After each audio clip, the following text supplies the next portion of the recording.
como a tecnologia de containers está acelerando o time to market e adequando a infraestrutura para responder rapidamente aos picos de demanda. Exatamente. Obrigado. Obrigado, Boris. Tudo bom. Bom, já vi que está funcionando. Deixa eu pegar só o passador de slides aqui. Boa tarde, um prazer estar aqui com vocês.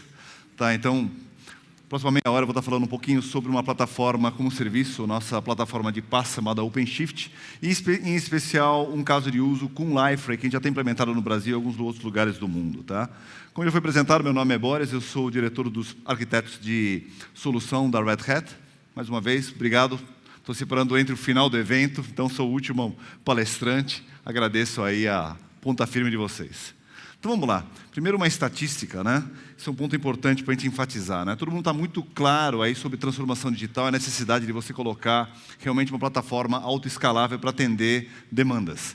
Criar aplicativos que respondam rapidamente às necessidades do mercado. Cada vez mais colocar novos aplicativos para você criar novos canais de acesso. A gente vê muitos bancos, né, começando a criar aplicativos específicos para cartão de crédito, específicos para aplicações e assim por diante. Todas as grandes empresas estão partindo para você ter um aplicativo, né?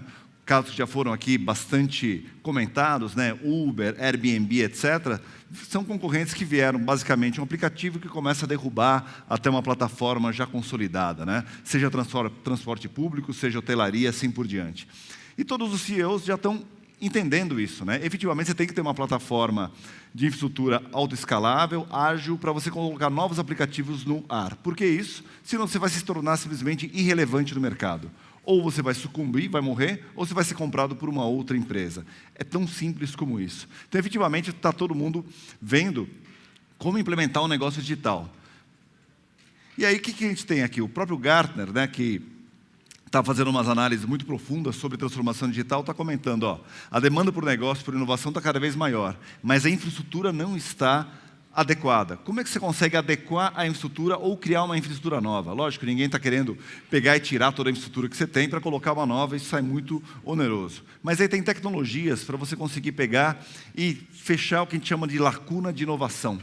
Então, essas tecnologias são basicamente cloud computing. Seja infraestrutura como serviço ou plataforma como serviço para você melhorar a eficiência de TI, né? Então, você conseguir usar seus assets de uma forma mais eficiente.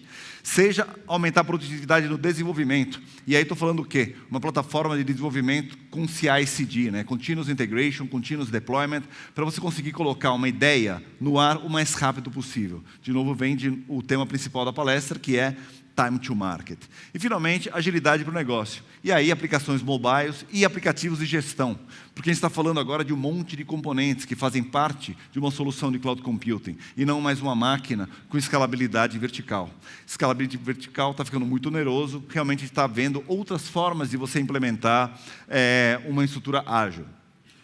A gente tem alguns exemplos aqui mundiais, né? No caso, a Copel é uma referência mundial da Red Hat, né? Onde ela implementou o OpenShift exatamente para você ter um ambiente mais resiliente. O objetivo da Copel não foi criar um ambiente com time to market mais rápido, mas sim você ter uma arquitetura resiliente, onde você não precisa mais ficar dependente de uma máquina resiliente. A gente está trocando agora máquinas caríssimas, onde a resiliência estava baseada em hardware, por uma resiliência baseada em software, onde você tem máquinas padrão de mercado, normalmente usam-se máquinas com 2 sockets, e essas máquinas, tendo uma arquitetura resiliente, espalhadas, né, onde você consegue rodar com escalabilidade horizontal, você consegue obter isso daí.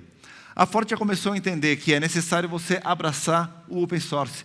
E aqui é um caso interessante da Red Hat, onde a própria Ford, ela começou a doar, na verdade, toda uma plataforma dela chamada App Sync, que é a interface do mobile deles com o painel, para você conseguir pegar e colocar novos aplicativos no ar. Por que eles colocaram no open source? Inovação. Open source é o líder em termos de inovação, porque tem um monte de gente trabalhando em paralelo, né? Aquela ideia do open source de uma pessoa, né, pessoa física ajudando no desenvolvimento, isso já se foi, né? Existem realmente pessoas físicas ajudando em desenvolvimento de qualquer projeto open source, mas em todos os projetos open source a gente tem empresas grandes por trás, alimentando e conseguindo fazer ela evoluir.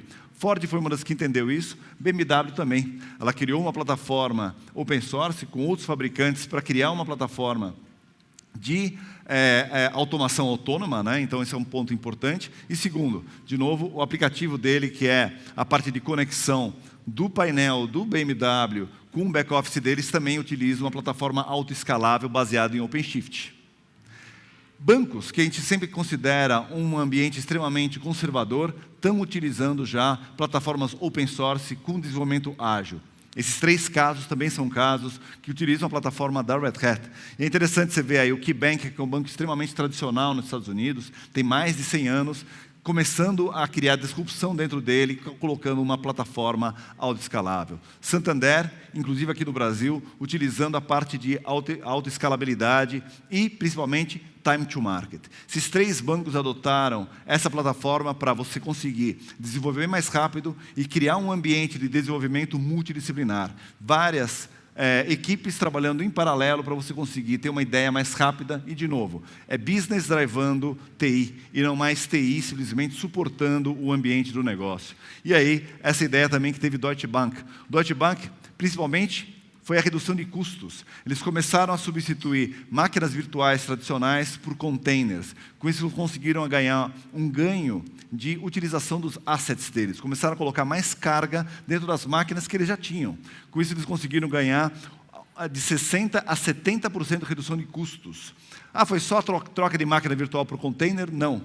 No caso deles, eles começaram a criar ambientes de homologação, desenvolvimento e teste ad hoc. Eles querem um ambiente para desenvolvimento, eles criam na hora um ambiente para o cara desenvolver e fazer os testes. Homologação, quando coloca em produção, eles usam CI/CD para você colocar um aplicativo novo no ar. Então, vocês conseguiram redução de custos, além de redução do time to market, que é o principal. Por trás dessa tecnologia sempre está o open source. Então, você não consegue falar de cloud computing, mobile, Internet of Things, Big Data, sem pensar em motores baseados em open source, né? Big Data, o principal motor é o Hadoop, Spark, todos são projetos open source que estão por trás deles. Internet of Things, com a parte de mensageria baseado em protocolos open source, e assim por diante. Existem mais de 1 milhão de projetos open source significativos no mundo, né? Relevantes, né? Se for no GitHub, tem mais de 30 milhões, mas estou falando aqui de projetos realmente que fazem algum sentido no ambiente empresarial que a gente está falando aqui. E a partir desses projetos que surgem o que a gente chama de produtos open source, que eu vou falar um pouco mais para frente. Transformação digital existe, obviamente, uma transformação em várias áreas, né? Seja na parte de infraestrutura, baseado em cloud, para você ter uma automatização maior, seja na parte de aplicações, onde você está pensando em novas formas de desenvolver e colocar no ar com elas em produção, não mais você pensar num tal do Gmood, fazer backup, colocar no ar, se deu tudo certo, você coloca no ar, se não deu certo, você volta o backup, e se deu tudo certo mesmo, você volta na estaca zero, né? A ideia agora é continuous deployment, você conseguir colocar um pedaço da aplicação no ar com ela em funcionamento. A gente pode depois falar um pouco mais para frente, né? A abordagem que o pessoal está utilizando chama-se DevOps, né? Que é você começar a utilizar o pessoal de desenvolvimento trabalhando junto com operações. Mas é mais do que isso. A gente deveria chamar até de Business DevOps, porque é business que driva as necessidades que você vê no mercado, novos canais de comunicação com seus clientes e, finalmente, fazendo encomenda para o pessoal de desenvolvimento. O objetivo do desenvolvimento, o que é? Os desenvolvedores querem ter mais linguagens, mais frameworks, mais softwares para conseguir desenvolver. Você não pode pegar e bloquear esse tipo de liberdade que o desenvolvedor tem. Não basta você falar assim, olha, você tem Java, utilize Java e ponto final. Hoje em dia a gente está falando o quê? Estamos falando sobre Python, estamos falando sobre Ruby, estamos falando de Node.js, novas tecnologias. E essas novas tecnologias têm uma função, que é basicamente você resolver determinados problemas e conseguir resolver e colocar o aplicativo no ar o mais rápido possível. E, finalmente, operações. O objetivo de operações, o que é? É colocar o ambiente mais estável possível. Então, você tem aqui um conflito. Desenvolvedor tendo o que há de mais novo, de mais recente, e operações querendo o que é mais estável. Como é que a gente consegue resolver essa dicotomia? Basicamente, utilizando uma plataforma como serviço. Containers resolve esse problema. Você começa a criar novos processos, onde você cria imagens de ambientes de desenvolvimento. Essa imagem tem os frameworks e tem as linguagens que você utiliza. Você quer uma linguagem nova? Você cria processos novos. Esses processos conseguem colocar novas imagens de outros containers e outros frameworks. Qual que é a grande vantagem? Quando você consegue colocar, finalmente, um ambiente de desenvolvimento baseado numa imagem de container, você tem alguma coisa padronizada, alguma coisa controlada, que já passou por operações. Quando você coloca essa imagem no ambiente de desenvolvimento, o cara desenvolve. Na hora de colocar em homologação, vai ter exatamente o mesmo framework, com a mesma versão. Muitos problemas que a gente vê no mercado é basicamente, o cara desenvolve no notebook dele, quando vai colocar no ambiente de homologação, falha. Aí você vai falar com o cara do notebook e fala, olha, o que aconteceu, por que não está funcionando? A resposta é sempre a mesma. No meu notebook funciona. Não é a resposta que a gente espera escutar, mas esse é o dia a dia. Como você consegue evitar isso? Container, imagem de container. Essa imagem você usa no ambiente de homologação e teste, é o mesmo que você coloca no desenvolvimento e é o mesmo que você coloca em produção. Você basicamente já elimina um dos grandes problemas que a gente tem no mercado, que é você ter essa não unificação dos ambientes. E aí, finalmente, as mudanças que a gente tem visto, né? O ambiente de desenvolvimento monolítico, que funcionava muito bem em máquinas virtuais, está mudando para N camadas e agora em microserviços. E os microserviços ficam dentro de containers, né? Porque é uma forma de você pegar e isolar o teu microserviço de uma forma bastante eficiente. O data center está mudando, né? A gente passou por uma fase de fazer muita parte hosteada em outros data centers e terceiros, mas agora a gente está começando a abrir mais a cabeça. Utilização de microserviços permite você utilizar a cloud híbrida e multi-cloud. Você colocar containers rodando no teu data center, ele engargalou, você consegue pegar e colocar um overflow, um transbordo, dentro de um ambiente de uma cloud pública ou numa outra cloud pública, multi-cloud. A visão que a gente vê hoje em dia não é mais uma cloud híbrida, e sim multi-cloud. Ninguém mais quer ficar preso a nenhuma nuvem que quer que seja. A gente passou por muitas histórias de loquinha aqui no Brasil, né? Desde os anos 60 com o mainframe, depois veio o client server, máquinas virtuais, sempre você ficou preso a um fabricante. Nessa nova onda que a gente tem de cloud computing, é a chance de você ficar livre do fabricante, no sentido positivo. Não ficar livre de todos os fabricantes, mas se ficar atrelado ao fabricante pela qualidade do serviço e não por algum problema técnico de migração que você teria ou contratual. E aí cada vez mais você vê isso com a nuvem híbrida e a multi-cloud, né? E finalmente a forma de você desenvolver. Em vez de você fazer aí um deploy a cada 2 meses, né, que é a média que a gente via no mercado com Waterfall, você consegue chegar a fazer mais de 1000 implementações com DevOps. Tá? Existe um reporte do Puppet Labs que analisa exatamente esse tipo de ganho. Grande vantagem, então, agilidade, time to market, eficiência, resiliência, como comentei, no caso da Copel, né, que ela consegue, então, utilizar várias máquinas em paralelo. Se uma falhar, simplesmente você instancia em outra máquina, é assim que funcionam os containers. E, finalmente, aumento de receita. Você conseguindo colocar coisas novas no ar, você consegue atrelar novos mercados e, efetivamente, evoluir. E aí vem as soluções open source que estão sendo colocadas, né? Isso aqui é só uma explicação do que a Red Hat faz. Efetivamente, a gente pega projetos da comunidade, cooperamos com as comunidades também. Esses projetos são coordenados por fundações. Fundação OpenStack, Apache e a própria Fundação Linux são que se destacam. Existem mais fundações por aí. A partir desses projetos, a gente cria o que a gente chama de versão upstream. O que é uma versão upstream? É a gente pegar algumas dezenas de projetos, conseguir conciliá-los num produto, e esse produto, né, é desenvolvido num formato que a gente chama da versão upstream. É nessa versão que os engenheiros de desenvolvimento trabalham. Features novas são colocadas aqui dentro, mas ainda não é versão empresarial. É nessa versão que é como se fosse uma versão beta do software da Red Hat. Você pode ter acesso a todos eles, baixar e utilizar. Só não recomendamos colocar em produção, porque ela não passa, porque ela é engenharia de qualidade. O que engenharia de qualidade faz? Congela uma determinada versão aqui dentro, e aí sim, na versão Enterprise, que a gente começa a fazer homologações e certificações com os fabricantes de hardware. Nosso EAP, por exemplo, ele é homologado certificado com Liferay.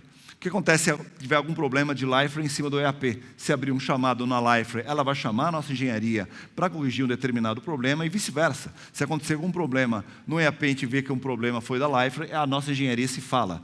Idem para OpenStack e outros produtos e assim por diante. Essa cooperação de engenharias, obviamente, é feita através de contratos, existe custo envolvido. E você tem isso somente na versão Enterprise. Na versão Upstream você não tem, e muito menos nos projetos open source. Mas, de novo, não vamos subestimá-los. É aqui que vem a inovação. A diferença daqui para cá é estabilidade. E, de novo, a gente está falando de data centers profissionais e empresas sérias. E aí vem a versão empresarial. Só para, de novo, diferenciar entre projeto e produto enterprise. E aí tem 4 vertentes que a gente quer explorar um pouco mais. São os desafios do mundo em transformação. Como comentei no começo, todo mundo já entendeu que precisa modificar o teu negócio para que ele seja digital. Um exemplo interessante é a própria Lego, né? O Lego, ela estava quase quebrando em 2004, ela entendeu que não bastava ela ser uma fábrica de brinquedos. Ela começou a abrir o escopo de Lego. Hoje em dia todo mundo já conhece as séries e os filmes da Lego. Lego virou agora uma empresa de multimídia digital, totalmente baseado em desenhos animados, seja em séries televisivas, seja em filmes no cinema também. Fora isso, eles têm um parque, né? Tem mais de um parque, na verdade, na Europa e nos Estados Unidos. Eles têm parques, Dinamarca, Alemanha e Estados Unidos. E, basicamente, eles vendem os brinquedos deles atrelados aos filmes e ao merchandising relacionado a isso. Todo mundo está pensando uma forma, de novo, de se transformar. O que a gente não pode deixar é ficar sentado e ser engolido por algum outro entrante que você não sabe nem de onde que vem. A gente passou agora na FutureCon, foi muito explorado sobre o Google lançando o F1. O que é o F1? É basicamente um celular que usa só Wi-Fi. Você vai movendo de um lado para outro, baseado em Wi-Fi. Se não tiver Wi-Fi, ele tem um acordo com operadoras locais, onde ela faz o BitPipe. O que ela está fazendo? A Google está transformando as operadoras em simplesmente BitPipe, só passando dados de lá para cá, e todo o valor agregado onde que está, dentro do Google Play e dos aplicativos dele. Exatamente o que as operadoras não querem fazer. E as operadoras estão se reinventando também para conseguir ter essa transformação digital. Então, efetivamente, você precisa ter uma plataforma para você conseguir passar por essa transformação. O primeiro ponto, o que é? Você sair da escalabilidade vertical, você começar a explorar a capacidade horizontal. Por que isso? Onera demais CPU e memória. Aqui você normalmente tem um fabricante proprietário, onde você quer fazer um upgrade de memória CPU, você basicamente tem que pagar para o mesmo fabricante que você comprou. Você está preso a ele. Existe um lock-in aqui dentro. E hoje em dia você não precisa mais pensar em escalabilidade vertical, porque o software já permite escalabilidade horizontal, desde que você o prepare para tal. De novo, entra a ideia do container. Container, o que é basicamente? Você pegar uma aplicação monolítica, que rodava muito bem em máquinas virtuais, e de novo, nada contra máquinas virtuais. Elas resolveram um problema que a gente teve no final do milênio passado e no começo do milênio agora. Efetivamente, quando você está num ambiente de escalabilidade horizontal, baseado em automação com cloud computing, você começa a ter um monte de elementos a mais. E aí sim, vem ferramentas de governança e ferramentas de gerenciamento disso. E essas ferramentas que normalmente são o que a gente chama de CMP, Cloud Management Platform, que é uma ferramenta que você consegue ter uma visão de todos os seus ambientes, seja cloud pública, seja cloud privada, seja máquina virtual. E você conseguir ter as otimizações e dados para você tomar decisões. Será que o SLA daquela nuvem é o suficiente? Será que o custo daquela nuvem não está muito caro? E, de novo, você tem uma estrutura que permita você tomar decisões. Opa, em vez de usar a AWS, eu quero usar a Google. Para isso, obviamente, você tem que tomar alguns cuidados, que é não ficar preso a cada uma das nuvens e utilizar os serviços dela. Você tem que utilizar os serviços comuns das nuvens para você conseguir ter essa independência. E aí sim, através desse painel único, você consegue implementar políticas de controle e, principalmente, um painel self-service, né? Você não quer mais agora que tenha um ping-pong entre o desenvolvedor e o pessoal de infraestrutura para decidir o que eles vão colocar no ambiente de desenvolvimento. Segundo ponto, e o principal, é modernizar o desenvolvimento. E aí sim eu estou falando de uma migração. Em vez de ter equipes em silos, onde, por exemplo, uma equipe cuida da lógica da programação, encomenda para o pessoal uma infraestrutura de dados, por exemplo, e finalmente encomenda para uma outra equipe a interface do usuário. A ideia é agora todas as equipes trabalharem juntas, até para dar ideias de como a gente consegue pegar e melhorar a experiência do usuário. A ideia agora não é você simplesmente colocar um algoritmo no ar, e sim você colocar uma experiência boa do usuário. Lembrando que todo mundo, hoje em dia, seja o teu funcionário, seja o teu cliente, basicamente está utilizando o mobile para utilizar Facebook, para utilizar Uber, etc. A barra está muito alta. Se você não atingir a expectativa dos teus clientes atuais, o pessoal vai reclamar e vai mudar simplesmente de fornecedor. E aí sim você está começando a criar necessidade de desenvolver mais rápido, coisas novas e com uma interface boa. E aí sim, a gente está mudando então do desenvolvimento monolítico para um ambiente multidisciplinar, onde você desenvolve em pequenos pedaços. De novo, esses pequenos pedaços são os microserviços que ficam dentro dos containers. Você cria, inclusive, uma esteira de desenvolvimento. E isso você consegue, finalmente, implementar a integração e entrega contínua. Então, de novo, em vez de você pegar e fazer o Gmood para colocar um determinado produto no ar, você consegue fazer o que a gente chama de Canary Deploy. Você coloca um container no ar para um determinado grupo de usuários. Se aquele grupo de usuários aprovar, falar OK, você consegue fazer o que a gente chama de Blue-Green Deploy ou AB Test, que é colocar 2 tipos de containers no ar e ver a aceitação dele. Se a aceitação foi boa, você começa a aumentar a porcentagem de utilização do container versão nova versus a versão velha, até chegar a 100% e todo mundo utilizando. Essa é a grande forma de você implementar sem paradas. E é isso que a gente vê as empresas modernas galgando, né? Você conseguir colocar tudo no ar sem precisar das paradas. E aí, as vantagens são tangíveis, tá? Existe aqui um estudo de DC que fez, baseado em implementações de PaaS, e viram que o ROI é bastante grande. O playback é basicamente 8 meses, e a cada 100 desenvolvedores economiza mais de $1 milhão. De novo, dentro do ecossistema de empresas que eles fizeram esse teste. E aí, de acordo com o Puppet Labs, se aumenta em 200 vezes a frequência de entregas. Lógico que as entregas são menores. É um container de cada vez, mas é contínuo. Cada vez o teu usuário vai ver uma novidade, alguma feature a mais que está sendo colocado. O tempo menor de recuperação de falhas, isso também é uma falácia interessante. O pessoal fala assim, eu não vou mudar a minha forma de desenvolvimento, porque o desenvolvimento atual é o mais tranquilo, é o menos arriscado. Ledo engano. Você fica na mão de um backup quando você pega e coloca o Gmood para você implementar. Se der um problema, você precisa voltar ao backup, reze que o backup esteja OK. Eu já vi muitos clientes de grandíssimo porte tendo problema de voltar ao backup. Se voltar ao backup e está tudo OK, de novo você volta na estaca zero. E a ideia de você conseguir colocar com continuous deployment é exatamente essa. Deu algum problema, você rapidamente tira essa versão que deu problema no ar, refaz, reencapsula e volta a colocar no ar. A falha é menor do que você pegar e precisar fazer tudo isso. E no final, você tem até uma melhoria de recomendações de Great Place to Work. O que significa isso? Menos plantões, menos incêndios. Você tem um ambiente que é mais estável, mais automatizado, você acaba tendo um ambiente mais agradável para trabalhar. Ninguém gosta de ficar fazendo plantões e sendo chamado na madrugada para corrigir problemas. O segredo por trás disso, como falei, são os containers. E a nossa plataforma de containers chama-se OpenShift. A grande sacada do container é exatamente isso, a portabilidade. Já comentei, se você desenvolve um aplicativo baseado em microserviços e hosteia ele dentro de container, você consegue fazer o deploy em qualquer lugar. Seja uma máquina física, tá? E máquinas físicas estão voltando, porque você consegue colocar uma versão do sistema operacional extremamente enxuta. A gente chama isso de Atomic Host. Tá? Então, é basicamente uma implementação do nosso Linux, Red Hat Enterprise Linux, extremamente enxuto, onde não tem nenhuma biblioteca dentro dele.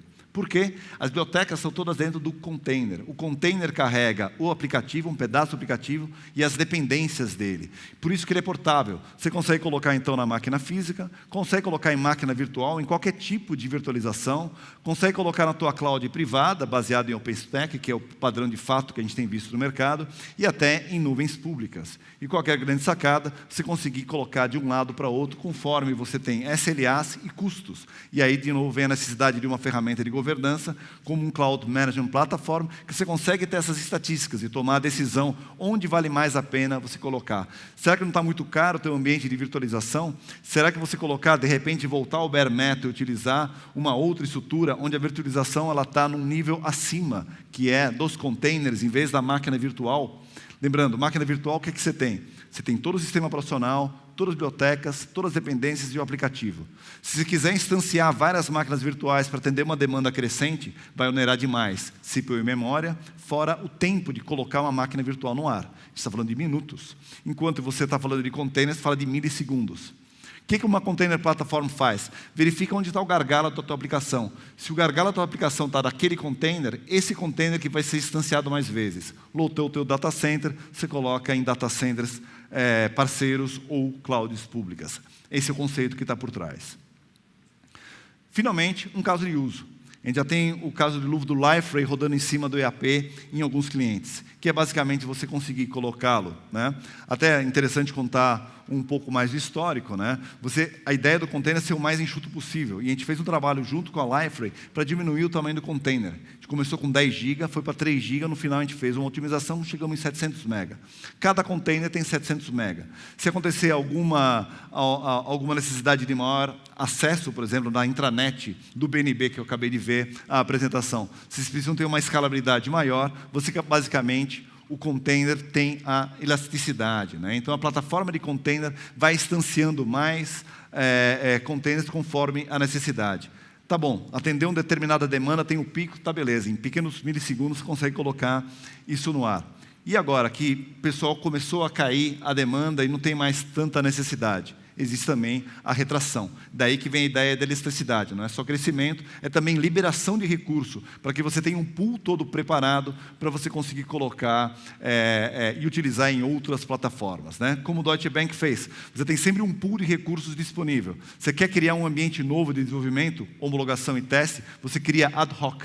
E aí entram ferramentas como, por exemplo, o Ansible. Ansible é um motor de automação que, basicamente, sem agentes, você consegue pegar e configurar storage, network e máquinas virtuais, dependendo da tua estratégia, para você criar esse ambiente. Então, você consegue, através de scripts, que se chamam playbooks, criar esse ambiente. Terminou de utilizar o ambiente de homologação, você destrói esse ambiente. Ele não fica no ar o tempo todo disponível para fazer testes. Tá? É um approach bastante distinto, e por isso que a gente fala, uma abordagem como DevOps não é uma ferramenta, né? Não existe DevOps na box. Você precisa mudar os processos. E às vezes é difícil até você mudar a cultura da tua empresa. A gente tem visto isso com bastante frequência, né? Muita gente não aceita colocar uma nova aplicação no ar em produção. Por que não? Está acostumado a trabalhar de outra forma. Não está acostumado de você não ter um ambiente de homologação e teste.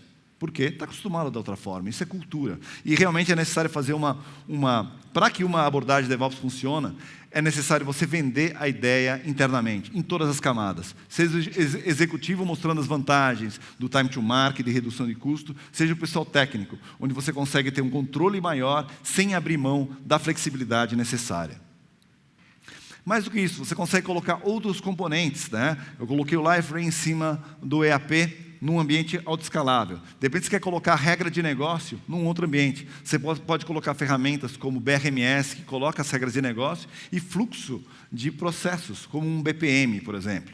Então, você começa a colocar componentes de software, middleware, na verdade, dentro do teu desenvolvimento, para quê? Você conseguir ter um controle maior e todos esses componentes de middleware já estão portados para container, né? Na verdade, toda a estratégia da Red Hat é você conseguir ter o ambiente on-premise tradicional ou em cima de container, para você rodar em cima do container plataforma e ter a vantagem, de novo, de ter o container image para você conseguir fazer essa homogeneização dos ambientes, como também você conseguir fazer o deploy, seja numa máquina física, virtual, nuvem privada ou nuvem pública, né? De novo, essa liberdade a gente precisa ter, porque a gente não quer mais ter o lock-in que a gente tem visto.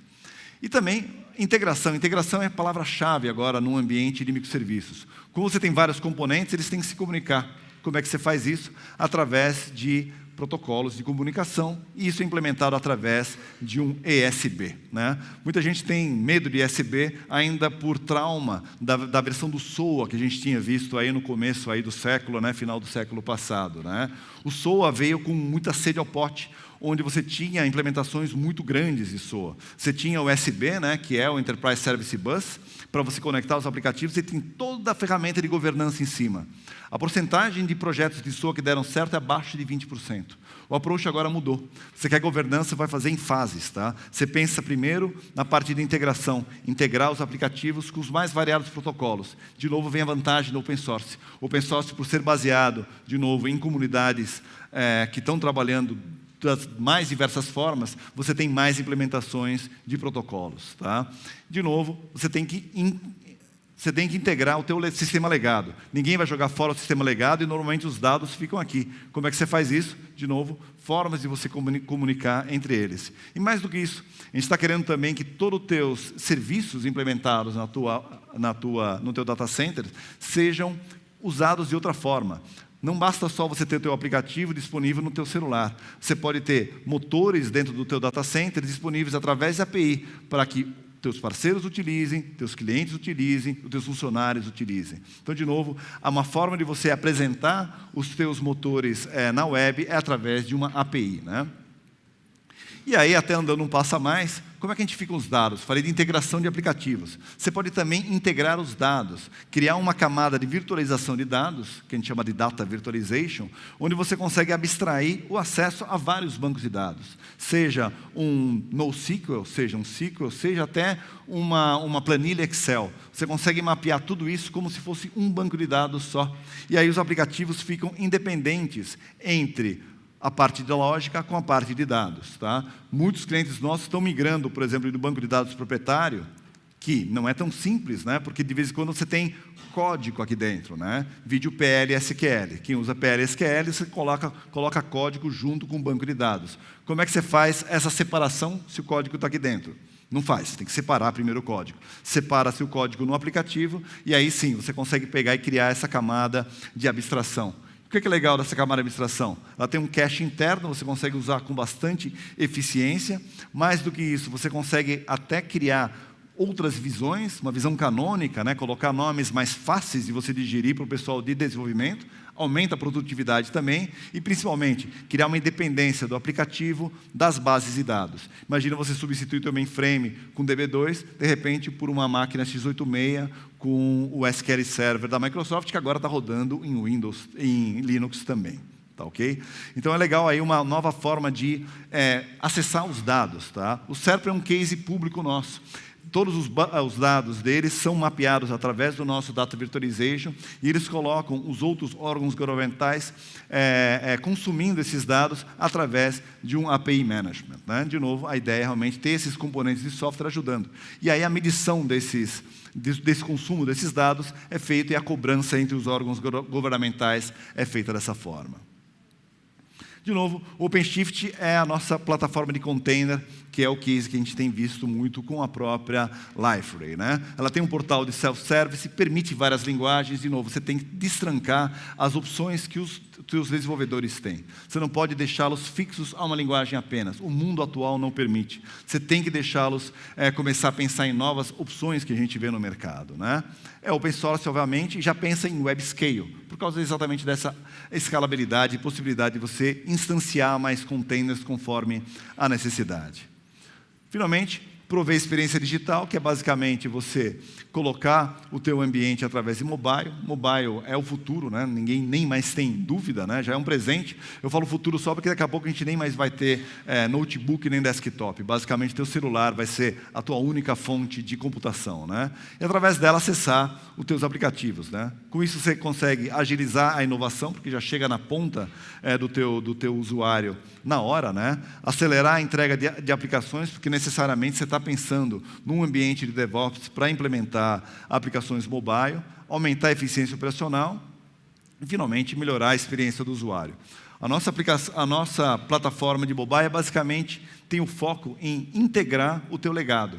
De novo, o nosso foco não é você desenvolver uma aplicação standalone, e sim uma aplicação empresarial que acessa dados, acessa teu SAP, acessa teu ERP, e logicamente você quer acessá-los com segurança, né? Saber quem acessa e quando, e colocar regras exatamente para isso. Então, efetivamente, você tem um ambiente de desenvolvimento mobile e tem aqui o que a gente chama de mobile back-end, que faz todo esse ponto, todo esse equilíbrio, né? Se falha a internet, você conseguir fazer funcionar offline e depois ele voltar a sincronizar e coisas assim.